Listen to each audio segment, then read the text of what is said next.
What's up, everybody? Welcome back to my channel, Clemente Collector. And on today's episode, I want to talk about the winners and the losers of this year's National. Batting third, playing right field, number 21, Roberto Clemente. All right, so the first winner is going to be the vintage collectors out there.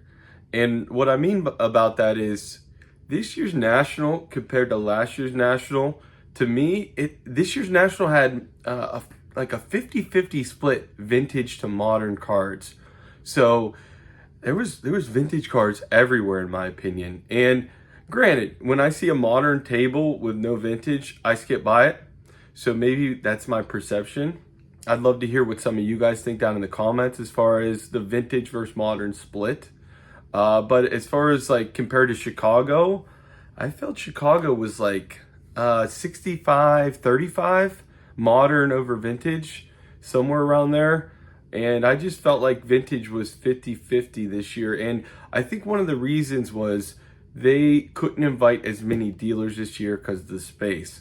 So I think what happened was a lot of the dealers at the bottom of the list that got cut off were probably modern guys, because the top of the list is all guys, you know, who have done Nationals for a while. But that's my opinion.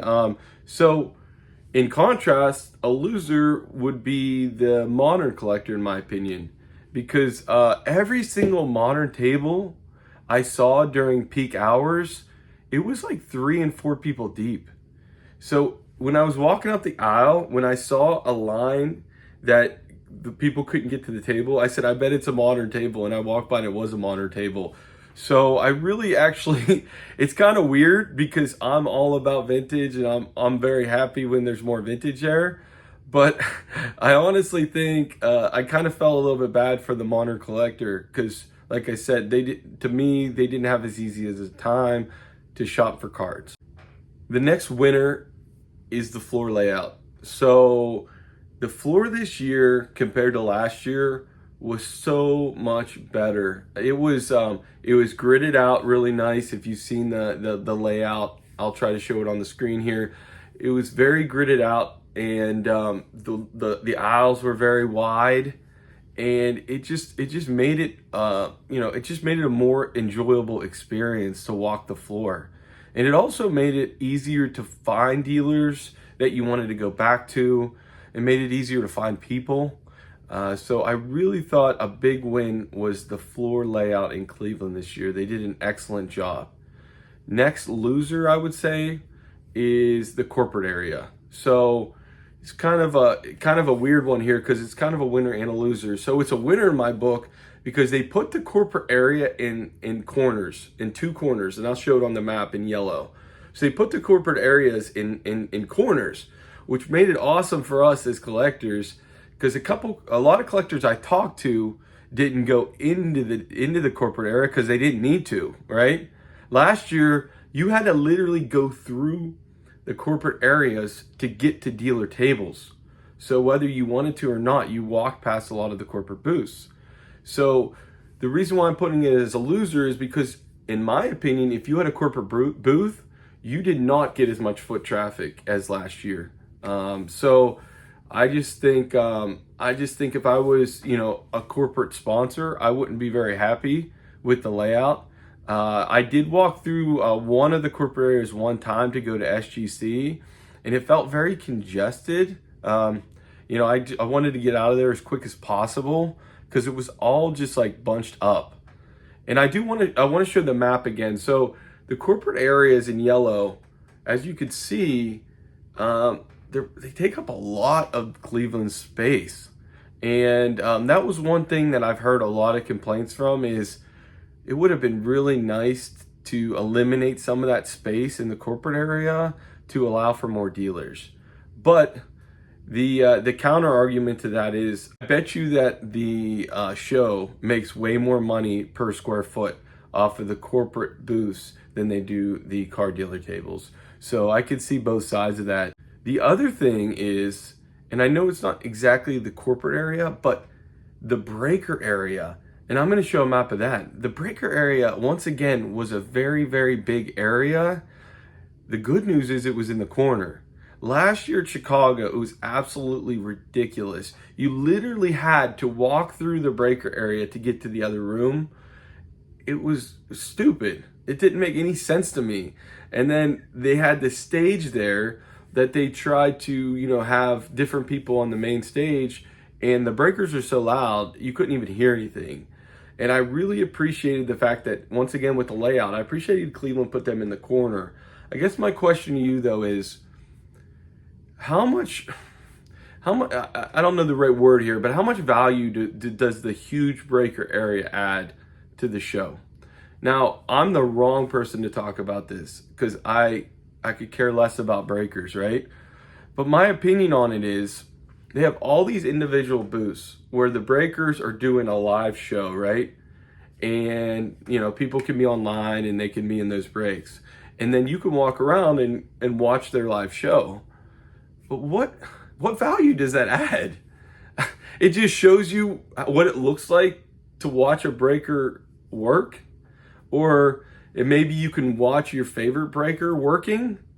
It's just, to me, it doesn't make any sense. I'd love to hear this in the comments from modern collectors. If you're a modern collector, would you rather have the area that they have and you can walk up and see breakers in action, or would you rather have additional modern dealer tables to actually buy cards? I think it's a great question.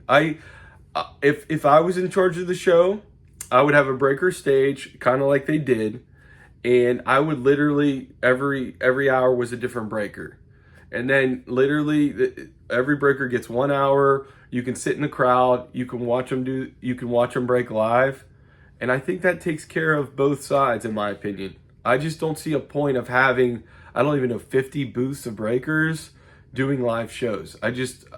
Maybe I'm wrong. I'd love to hear your opinion on it. All right, the next winner is the food area. So last year, it felt like the food was just basically what the building offered. There was like a restaurant inside that had like chicken tenders and French fries and some small little stands. But I really do feel like Cleveland added a whole lot of food options. They had a coffee truck. They had a Kona ice truck. They had a pizza truck. They had a taco truck. They had the chicken finger and fry booth. They had a mini donut booth. So they had a whole lot of options for food. And I really liked how many tables they had available to the general public to eat. During peak hours, though, unfortunately, the tables were overly crowded and the lines for food were over maybe an hour long. So it's hard to I'm putting it as a win because of all the options. I felt like they gave a great try on making it right. The negative compared to Chicago, though, is Chicago didn't need to offer all the food options because you could literally walk outside and there were food options at all the hotels, right? So a lot of people would leave for lunch and walk back. But in Cleveland, if you left, it was kind of a hassle to get back, right? So I see both sides of it, but I do love the effort they put in. And like I said, I ate mini donuts one day. They were delicious. I had a spicy chicken sandwich one day. It was really good. I knew some of my friends had the coffee. They said it was good. So overall, the quality of the food was really good. So that's a winner. And on the other side of the equation, a loser was the bathroom situation. So if you know, you know. There was a very small section of bathrooms upstairs by the food area. And then at one corner, there was a bathroom, a men's bathroom down and a women's bathroom down for the general public. And then if you had VIP, there was a restroom in the VIP section. During peak hours, it was a very, very long wait for the men's bathroom. And I do think that that's something that the Nationals should think about in general. I might be wrong on this, so you can tell me if I am, but I think there was a pretty equal split between men's and women's bathrooms, which is traditionally how it is at every, whatever you want to say, any sporting event, anywhere you go. The National is 85, 90% men. So I do think they need to really think about that, because if you're 85% men, maybe the bathroom ratio should be 80% men's bathrooms and 20% women's bathrooms.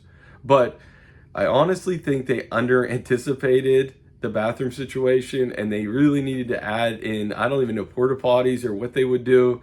But yeah, it was a mess.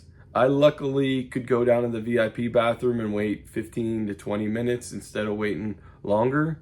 I'm talking about during peak times. But yeah, it wasn't great. The next winner is collectors. So I'm not talking about us as collectors. I'm talking about collectors that owns PSA and SGC. So one big takeaway I got from walking the floor is I really felt like there was even more PSA and SGC slabs than ever. I really did. Like, maybe it's my perception, I don't know. Not saying that there weren't any ungraded cards out there. I saw very few CGC slabs. I saw very few Beckett slabs. I really feel like those companies for sports cards are really going extinct. And I know if you look at the, if you look at the data, that those companies are looking like they're going extinct. But it's just when you're at a show and you're not seeing them at all, it really makes you think about it, right? And now that Collectors owns both of those companies, it's really, kind of crazy what percentage of the market they have right now whenever you see it in person at the National. PSA also had a giant booth there, which shows you how much weight they hold in the industry. And SGC didn't have on-site grading. And, that was a little bit of a red flag. I know SGC didn't do on-site grading last year. It's a little bit of a red flag now that the company's owned by the same company now, that PSA did it and SGC didn't. To me, that's a big advantage for PSA. So I do want to say, though, collectors as a whole, they're doing good for themselves right now. And they're definitely were one of the winners of the show. Loser for the show was the parking entry and exit situation at the show. So basically, you probably heard it a bunch of times. I made a video about it on the first day. There was really one main entry point into the IX Center, and the exit to get off the highway and into that entry point. On the first day, me and Dan were driving together, and we gave ourselves an extra hour to get there, get our badges. We were on the exit ramp for 45 minutes to get in, okay? And whenever we got up to where you could go park, there was nobody directing traffic at all. So I heard that Ubers were coming in and passing the line. We actually, on the exit, we actually saw cars coming up in the grass area and passing the line by. It was just really unorganized. And then the parking lot, everybody was illegally parking everywhere because the parking spaces were all taken up. You couldn't find one. So then you get into the show, and they're like, here's the line for early entry. You go downstairs for your VIP badges, and then that's the room over there for general admission. So I waited in the line. I had the 5-day early entry badge. I waited in line for 45 minutes to get my badge. And when you got up to the front of the line, all they did was they scanned your ticket and they handed you a badge. That was it. And I said, I said to the guy, why did this take 45 minutes? All you did, this is simple, right? Like, you go into a sporting event, they just scan the ticket. That's it. And he's like, well, a bunch of people were in this line and they didn't understand it. And they were trying to buy tickets, and they're not allowed to buy them here, and blah, blah, blah. So once again, just organizing it the right way and communicating it the right way, they really dropped the ball, in my opinion. One of the things they should really think about for next year is charge us an extra $5 if we want, and send our badge in the mail. And then we walk in with the badge in the first day and walk right in. I don't understand this whole concept of waiting in an hour line to get a badge. If I could pay whatever $5 to get it shipped to my house prior. I heard similar about VIP downstairs. I think Dan said he waited over an hour downstairs in a long line for them to scan his phone and give him a lanyard. You know what I'm saying? And if somebody says, well, the negative is if they do the mailing option, how are you going to get your goodie bag if you're VIP? What I would say is you get a lanyard in the mail, and then they have an area set up. You could go over there, you could show them your barcode, and they can give you your goodie bag at the show. So that's how I would counter that argument. But the other thing is the exit, which I talked about in my video.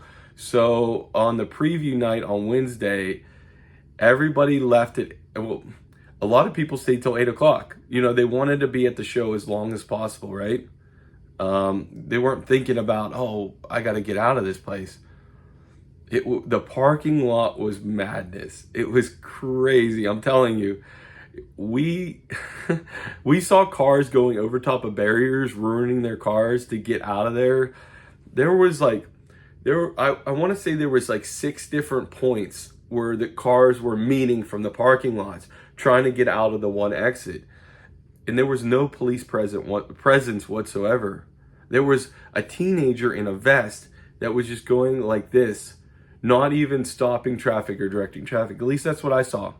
It took us an hour and 10 minutes to get from the time we got in our car to the time we got, just outside that parking area. So it was pretty crazy. I did hear that they did make improvements throughout the week. The only argument I would make is that the rest of the week wasn't exactly the same because they had trade night at the end of the show at 6 o'clock. So that kept a lot of people there. And then being that the show was 10 to 6, a lot of people did get tired and left. So it was a little bit different situation. Wednesday was just a 4-hour preview. People wanted to be there till it ended. The next winner to me is the VIP lounge. I've actually heard people say that they didn't like it or that it wasn't as good as they thought it was going to be. But after seeing it last year, I honestly don't know what else you want. Like, what is your expectation? I'd love to hear people say it if there's something. So the setup was basically the whole downstairs was a VIP lounge, and you went down an escalator, and it was all tables and chairs, and they had a VIP, they had a snack bar just for VIP with sandwiches, and then they also had that donut stand down there and coffee. And then they had a VIP only bathroom down there, and they had a stage down there where some people came on and talked about the hobby. And during the show itself, not during trade night, during the show, there was plenty of room down there. And a lot of guys would get down there and make trades or just to take a break. I honestly think it was perfect. I can't, what do you expect them to do in a VIP area? Do you want them to have autograph signers down there that are exclusive? I really don't know what people expected. I thought it was really great. I thought it was a home run. So great job to Cleveland for setting that up the way they did, in my opinion. The next loser, in my opinion, is the lodging. So it was honestly a nightmare. I had multiple friends who said they booked their room 9 months in advance, and like 3 months ago they called and they said, oh, we no longer have your booking. And they said, well, why? And they said, oh, we had new ownership or something like that. And literally they dropped their booking and they had to scramble to find different lodging. And at that point, a lot of stuff was taken. But a majority of people that stayed in hotels and motels that were close to the venue said their rooms were really subpar. I had one person say a cot was brought to their room and the linens were soiled. I won't say who it was, but I think a lot of people expected, from seeing pictures online and stuff, better lodging in the hotels that they were in, and they were very, very disappointed. Very sketchy lodging. And I mean, a lot of it I think had to do with the area we were in. So I think we were about 30 minutes from Cleveland. So I think a lot of the lodging options in Cleveland are, maybe higher end, but people wanted to be 10 to 15 minutes from the show. They didn't want to drive 30 minutes every day. So I don't know between the airport and the IX Center, I think that might be the majority of what's in that area. So the lodging just wasn't up to the standard that people expected, especially from coming from Chicago. That right outside the venue, there's great hotels. So that's one thing I think they need to think about in the future if they want to choose that venue again. The next winner is dealers. So I did talk to some dealers throughout the week, Friday and Saturday. They were very, very happy with sales. They were very, very happy with the amount of foot traffic that was in the building. I'll tell you what, Thursday, 2 p.m., the place was a nut house. And I think Friday similar, but I could tell you that Thursday at 2 for some reason, I don't know why, it felt the busiest to me. And some people said Friday at like noon to 2. It was close, but it was wild in there. It was the hobby is in great shape, and that's good for dealers, right? I just was amazed by how many people were in there. So the dealers are winners. The next loser I have is us with the internet in the building. So I don't think it was as bad as Atlantic City, at least from what I've heard. So when you got there, they had a free Wi-Fi for, anybody in there, which was awesome. That's all we can ask for, right? So you get on the Wi-Fi.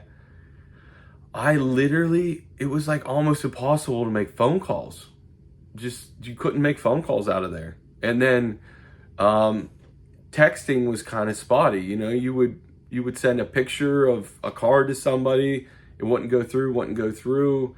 You'd have to find an area to try to push it through. Sometimes your Internet Explorer worked good or your VCP worked good, sometimes not. It was okay, but it was annoying for the most part. I really wonder, I wonder when you have that many people in a building like that, like why they wouldn't have the best internet possible. And if they did, I'm shocked by that's the best we can get with the technology we have now. But yeah, hopefully moving forward, the internet's never a problem again at the National. And last but not least, the biggest winner, in my opinion, at the National in 2024 is friendships. Friendships. I will tell you that without the group of friends I have in this community, I would never go to the National. I would only buy off of eBay. That's just my opinion, The National is amazing because of friendships and hanging out with your friends and seeing your friends' pickups and them seeing your pickups. And we had a YouTube get together this year, and it was off the chain with all the people that were there from the community. It was just a great time. And I stayed in the house with 14 other YouTubers, and we would stay up till 2 a.m. talking about cards and sometimes watching YouTube videos on the TV, And I wouldn't go to a National if it wasn't for the friendships. I'm being dead serious.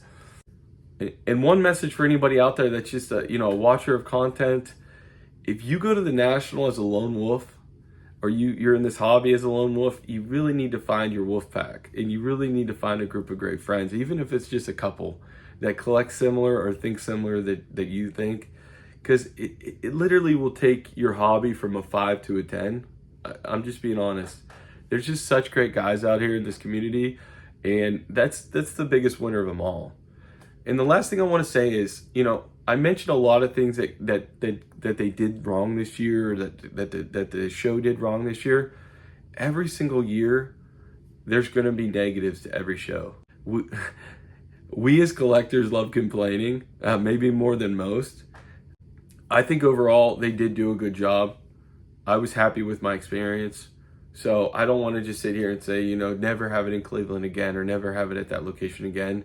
But I do think that it was a wake-up call that this hobby is moving and it's going to continue to grow, and that maybe we just can't have it at that small of a venue ever again, possibly, with how big the hobby's grown. And I don't think that's a bad thing, right? I heard that Cleveland does maybe have a bigger venue. If they do, that'd be awesome. But the last thing I want to end with is Chicago has the National the next 3 years, and